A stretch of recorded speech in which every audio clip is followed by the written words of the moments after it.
जळगाव महापालिका रणधुमाळी महायुतीच्या रोड शोला उत्स्फूर्त सुरुवात।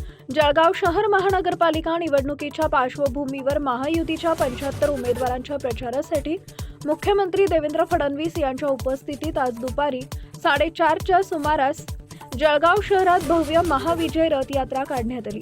शिवाजी पुतळ्यापासून सुरू झालेल्या या रथयात्रेला शहरातील विविध चौकात नागरिकांनी उत्स्फूर्त प्रतिसाद देत जल्लोषात स्वागत केले। या रथयात्रेत जलसंपदा मंत्री गिरीश महाजन, पालकमंत्री गुलाबराव पाटील, वस्त्र उद्योग मंत्री संजय सावकारे, खासदार स्मिताताई वाघ, आमदार राजू मामा भोळे, आमदार मंगेश चव्हाण, शिवसेना जिल्हाप्रमुख विष्णू भंगाळे, भाजप महानगर जिल्हाध्यक्ष दीपक सूर्यवंशी यांच्यासह महायुतीचे पदाधिकारी व कार्यकर्ते मोठ्या संख्येने सहभागी झाले होते। रोड शो दरम्यान महायुतीचे सर्व 75 उमेदवार रथयात्रेत सहभागी झाले असून जोरदार घोषणाबाजी, फटाक्यांची आतषबाजी आणि समर्थकांच्या जल्लोषामुळे संपूर्ण परिसर दणाणून गेला होता। शिवाजी पुतळा, नेहरू चौक, लाल बहादूर शास्त्री टॉवर, चित्रा चौक, गोल आणि मार्केट या मार्गे रथयात्रा पुन्हा शिवाजी पुतळ्याजवळ उत्साहात समारोपाला आली।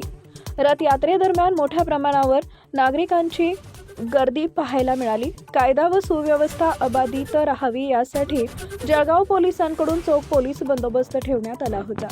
Times of Maharashtra news channel करता जळगाव प्रतिनिधी विनोद पवार यांचा रिपोर्ट।